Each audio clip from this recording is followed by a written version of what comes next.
Hello and welcome to FS classes. आज हम पढ़ने जा रहे हैं बायोलॉजी का एक इम्पॉर्टेंट टॉपिक, रेस्पिरेटरी सिस्टम, मानव श्वसन तंत्र। ये सभी एग्ज़ाम्स के लिए इम्पॉर्टेंट है। इससे सभी एग्ज़ाम्स में एक या दो क्वेश्चन ज़रूर आते हैं। हम पढ़ेंगे श्वसन तंत्र के बारे में और आखिरी में कुछ इम्पॉर्टेंट क्वेश्चंस के टेस्ट भी देंगे। आइए स्टार्ट करते हैं। रेस्पिरेशन यानी श्वसन। ऑक्सीजन भोज्य पदार्थों के संपर्क में आने पर उन्हें ऑक्सीकृत कर देती है और जिससे वह ऊर्जा उत्पन्न करते हैं। इसी प्रक्रिया को हम श्वसन क्रिया कहते हैं। इसे एग्जाम्पल समझते हैं। जब भी ग्लूकोज या फिर हमारा कार्बोहाइड्रेट जो है हम खाने के रूप में लेते हैं, वो ऑक्सीजन के संपर्क में आता है तो कार्बन डाइऑक्साइड गैस, जल और ऊर्जा प्राप्त होती है। इसी ऊर्जा को हम एटीपी के रूप में अपने अंदर संचित कर लेते हैं। सांस लेने से लेकर हमारे शरीर में ऊर्जा उत्पन्न करने तक की प्रक्रिया को 3 भागों में बांटा गया है। तो श्वसन प्रक्रिया के 3 भाग कौन कौन से हैं? पहला है बाह्य श्वसन, गैसों का शरीर में परिवहन और आंतरिक श्वसन। हम तीनों को एक एक करके समझेंगे। गैसों को शरीर में लेना और बाहर निकालना, यानी ऑक्सीजन को लेना और CO2 को बाहर निकालना, ये बाह्य श्वसन का हिस्सा है। जो ऑक्सीजन फेफड़ों में गई है यानी लंग्स में पहुंची है, उसी ऑक्सीजन को कोशिकाओं तक पहुंचाने के कार्य को कहते हैं ट्रांसपोर्टेशन ऑफ गैसेस, यानी गैसों का परिवहन। और जो कोशिकाओं में श्वसन प्रक्रिया होती है, उस प्रक्रिया को कहते हैं हम आंतरिक श्वसन। सभी को एक एक करके डिस्कस करते हैं। सबसे पहले हम पढ़ते हैं बाह्य श्वसन के बारे में। External respiration. प्राणियों और वातावरण के बीच गैसों के आदान प्रदान को ही बाह्य श्वसन कहते हैं, जिसे साधारण शब्दों में हम सांस लेना भी कह सकते हैं। इसमें होता क्या है, इसे दूसरे शब्दों में कह सकते हैं हम कि ऑक्सीजन का शरीर में आना और कार्बन डाइऑक्साइड का शरीर से बाहर निकलना। जब हम गैसों को लेते हैं, उसी प्रक्रिया को जानते हैं हम निश्वसन या फिर इंस्पिरेशन कहते हैं, और गैसों का बाहर निकलना उच्छ्वास या फिर एक्सपिरेशन कहलाता है। जब हम गैसें अंदर लेते हैं तो कौन कौन सी गैसें लेते हैं? 78% नाइट्रोजन, 20% ऑक्सीजन, 0.03% CO2 और 0.5% जलवाष्प। वहीं जब गैसों को बाहर निकालते हैं तो 78% नाइट्रोजन, 16% ऑक्सीजन, 4% कार्बन डाइऑक्साइड और 6.25% जलवाष्प को बाहर निकालते हैं। यहाँ पे इम्पोर्टेंट है कि श्वसन क्रिया के दौरान नाइट्रोजन की मात्रा में कोई परिवर्तन नहीं होता। हम 78% ही लेते हैं और 78% ही बाहर निकाल देते हैं। ये परसेंटेज याद रखना जरूरी है, कई बार एग्जाम्स में पूछ ली जाती है। एक और इम्पॉर्टेंट पॉइंट है कि फेफड़ों में ऑक्सीजन और कार्बन डाइऑक्साइड का जो आदान प्रदान होता है, वह वायुमंडलीय दाब में अंतर के कारण होता है। बाहर दाब अधिक होगा और अंदर दाब कम होगा तो गैस अंदर ली जाएगी, अंदर दाब अधिक होगा और गैस बाहर दाब कम होगा तो गैस बाहर आ जाती है।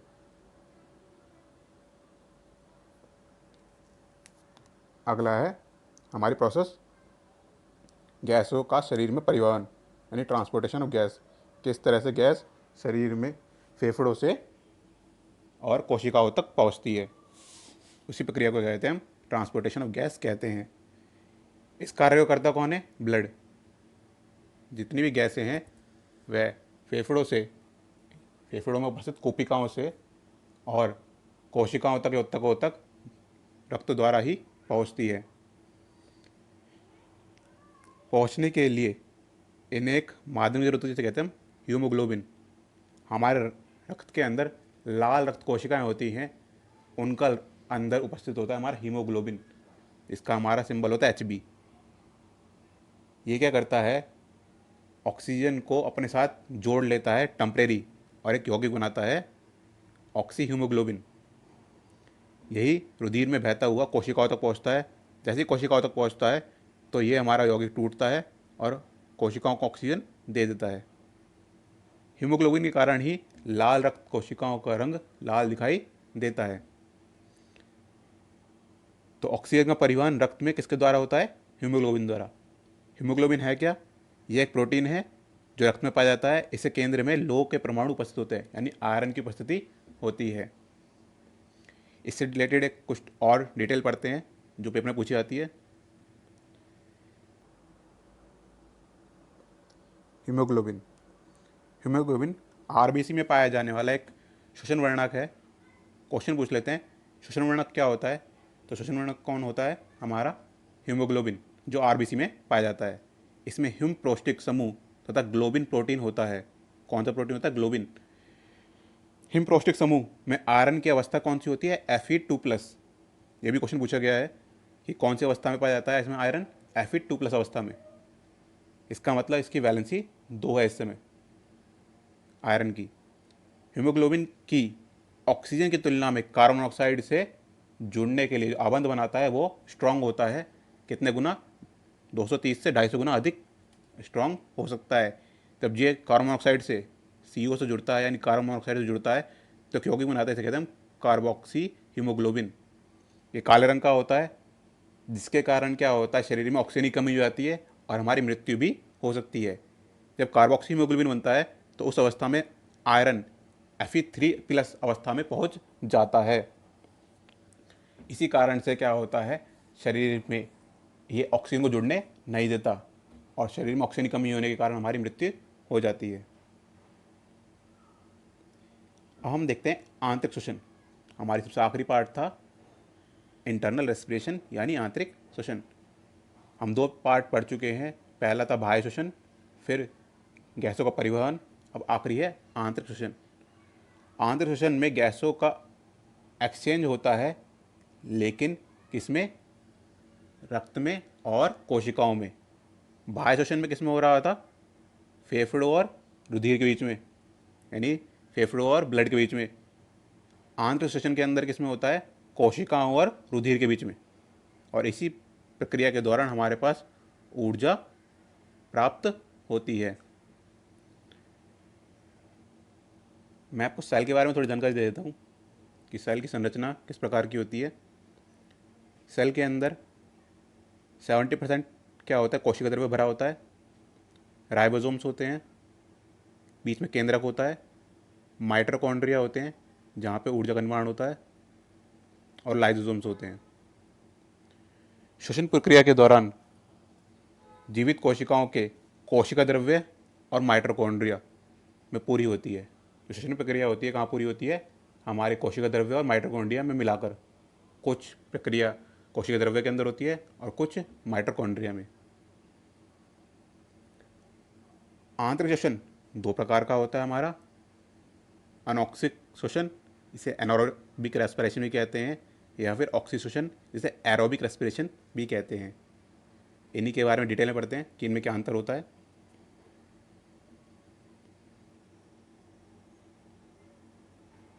अनऑक्सी श्वसन, जिसे अवायवीय श्वसन भी कहते हैं। ऑक्सी श्वसन, जिसे वायवीय श्वसन भी कहा जाता है। अनॉक्सी श्वसन के अंदर क्या होता है, जो श्वसन ऑक्सीजन की अनुपस्थिति में होता है, जिसमें ऑक्सीजन ना हो और तो श्वसन प्रक्रिया कंप्लीट होती है, उसे हम अवायवीय श्वसन या अनॉक्सी श्वसन कहते हैं। यह प्रक्रिया साइटोप्लाज्म यानी कोशिका द्रव्य के अंदर होती है और इसमें आंशिक रूप से विघटन होता है। जो ग्लूकोज या कार्बोहाइड्रेट है उसका पूर्ण रूप से विघटन ना होकर केवल आंशिक रूप से, यानी कुछ मात्रा में विघटित हो पाता है और बहुत कम मात्रा में ऊर्जा उत्पन्न हो पाती है। जब कार्बोहाइड्रेट टूटता है तो बदलता है प्रायोगिक अम्ल और 2 ATP। इसे बनते तो 4 ATP है, लेकिन 2 ATP खर्च हो जाती है, तो अंत में हमारे पास केवल 2 ATP ऊर्जा ही प्राप्त होती है। अगर हमारी मांसपेशियों में यही प्रक्रिया चलती रहे और ऑक्सीजन की कमी हो जाती है, जब हम एक्सरसाइज करते हैं या कुछ और कार्य करते हैं, तब यही पायरुवेट अम्ल लैक्टिक अम्ल में बदल जाता है। इसी प्रक्रिया को हम ग्लाइकोलाइसिस कहते हैं। ग्लाइकोलाइसिस को अगर हम आगे बढ़ाते हैं तो ये क्या बन जाता है, ऑक्सीडेशन का एक पार्ट बन जाता है। ऑक्सीडेशन अनऑक्सीडेशन से ही आगे की प्रक्रिया है। इसमें क्या होता है, ऑक्सीजन की उपस्थिति में हमारा ग्लूकोज का पूर्ण ऑक्सीकरण, यानी पूर्ण रूप से ऑक्सीजन उससे जुड़ जाती है। ये प्रक्रिया माइटोकॉन्ड्रिया में होती है। जो प्रायोगिक अम्ल बना था वही क्या होता है, हमारा माइटोकॉन्ड्रिया में आने पर ऑक्सीजन की उपस्थिति में पूर्ण रूप से ऑक्सीकृत होकर CO2, जल और ATP 36 ATP देता है। एटीपी एक तरह की करेंसी होती है, इसकी फुल फॉर्म होती है एडेनोसिन ट्राईफॉस्फेट। ये हमारी करेंसी, ऐसे हमें कुछ सामान खरीदने के लिए पैसे खर्च करने पड़ते हैं, ऐसे ही हमें अगर ऊर्जा की आवश्यकता होती है तो हमें एटीपी को यूज़ करना पड़ता है, तो हमारे शरीर में ऊर्जा एटीपी के रूप में संचित होती है। तो हमारे पास कुल मात्रा में एक ग्लूकोज के अणु से 2 पहले और 36 बाद में टोटल 38 एटीपी ऊर्जा प्राप्त होती है। ऑक्सीडेशन प्रक्रिया को हम क्रैब चक्र के नाम से भी जानते हैं। कुछ और इम्पोर्टेंट पॉइंट्स हैं। मनुष्यों में सांस लेने की दर 12 से 15 बार प्रति मिनट होती है। श्वास दर को नापने का एक हमारा यंत्र होता है, इसे कहते हैं स्पायरोमीटर कहते हैं। मनुष्य में श्वसन प्रक्रिया को नियंत्रित कौन करता है? मेडुला ऑब्लिगेंटा। ये मस्तिष्क का एक हिस्सा होता है जो हमारी श्वसन प्रक्रिया को नियंत्रित करता है। ये क्वेश्चन भी कई बार पेपर में पूछा गया है। हमने श्वसन प्रक्रिया को पढ़ा कि 3 भागों में टूटी होती है। पहला है बाह्य श्वसन, फिर गैसों का परिवहन, और आखिरी में होता है आंतरिक श्वसन। अब इससे रिलेटेड हम कुछ क्वेश्चंस देखते हैं जो पेपर में पूछे गए हैं। पहला क्वेश्चन है, स्तनधारियों में श्वसन होता है, कहाँ पे होता है? क्लोम द्वारा, श्वसन नली द्वारा, त्वचा द्वारा, फेफड़ों द्वारा। तो हमारे शरीर में किसके द्वारा होता है? फेफड़ों द्वारा होता है। श्वसन की क्रिया में वायु में कौन से घटक की मात्रा में कोई परिवर्तन नहीं होता? तो हम पढ़ चुके हैं कि नाइट्रोजन में कोई परिवर्तन नहीं होता। हमारी छोड़ी हुई सांस की हवा में CO2 की मात्रा लगभग कितनी होती है? 4%, 8%, 12% या 16%? तो हम पढ़ चुके हैं कि CO2 की मात्रा कितनी होती है? 4%। जो हम लेते हैं वो होती है 0.03%, और छोड़ते समय कितनी होती है? 4% होती है। अगला क्वेश्चन है, अनॉक्सी श्वसन या अवायवीय श्वसन का अंतिम उत्पाद होता है। क्या होता है अंतिम उत्पाद? वैसे तो प्राइमरी अम्ल बनता है, लेकिन उसे और आगे करते हैं प्रक्रिया को, तो क्या बनता है हमारा? लैक्टिक अम्ल बनता है। क्रैब चक्र में किसका संश्लेषण होता है? क्रैब चक्र क्या होता है हमारा? ऑक्सीडेशन को ही क्रैब चक्र कहते हैं। में किसका संश्लेषण होता है? किसका इस्तेमाल करते हैं हम? प्राइमरी अम्ल का। जो हमारा प्राइमरी अम्ल बना था उसी का इस्तेमाल हम करते हैं। श्वसन की प्रक्रिया संपन्न होती है राइबोसोम में, लाइसोसोम में, माइटोकॉन्ड्रिया में या हरित लवक में। हमने पढ़ा था आंतरिक श्वसन कहाँ पे कंप्लीट होता है? माइटोकॉन्ड्रिया में। अगला क्वेश्चन है, मनुष्य में ब्रीथिंग के दौरान यानी सांस लेने के दौरान निकलने वाली वायु में ऑक्सीजन की मात्रा कितनी होती है? जब हम उच्छ्वास करते हैं यानी ऑक्सीजन शरीर से गैसों को बाहर निकालते हैं तो उसमें ऑक्सीजन की कितनी मात्रा बाहर निकलती है? 14%, 16%, 20%, 25%? तो बाहर जब निकलती है उस टाइम 16 होती है, जब हम लेते हैं तब 20% होती है। अगला क्वेश्चन है, एक ग्लूकोज के पूर्ण ऑक्सीकरण पर कितने एटीपी अणु का निर्माण होता है? तो एक ग्लूकोज से कितना टूट रहा था?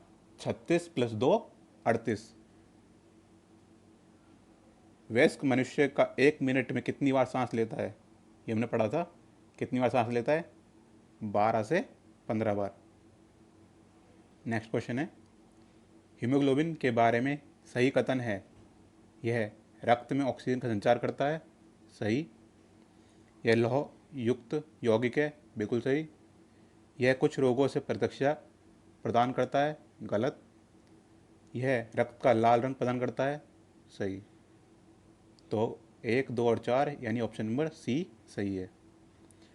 मनुष्य में श्वसन प्रक्रिया का नियंत्रण मस्तिष्क के किस भाग द्वारा किया जाता है? मेडुला ऑब्लिगेंटा। हम पढ़ चुके हैं। नेक्स्ट है, शरीर में हीमोग्लोबिन का कार्य है ऑक्सीजन का परिवहन, जीवाणु को नष्ट करना, लोहे का उपयोग, इनमें से कोई नहीं। ऑक्सीजन का परिवहन। हमारा हीमोक्सोग्लोबिन यौगिक बनता है जो रुधिर द्वारा ऑक्सीजन को कोशिकाओं तक पहुंचाता है। अगला क्वेश्चन है, मानव में श्वसन वर्णक क्या है? तो श्वसन वर्णक कौन सा होता है हमारा? हीमोग्लोबिन।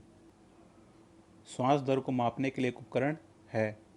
बैरोमीटर, मैनोमीटर, स्पायरोमीटर या इनमें से कोई नहीं? तो ऑप्शन नंबर सी, स्पायरोमीटर। अगला क्वेश्चन है, हिम प्रोस्टिक समूह में आयरन किस अवस्था में होता है? Fe2+, Fe3+, Fe+ या Fe2? तो हमने पढ़ा था Fe2+ अवस्था में पाया जाता है। हमने थ्योरी वाला पोर्शन देख लिया और उससे रिलेटेड सभी क्वेश्चंस पे टेस्ट भी दे लिया। आपको टॉपिक अच्छे समझ में आ गया होगा। आपको कोई भी डाउट है आप मुझे कमेंट सेक्शन में बता सकते हैं।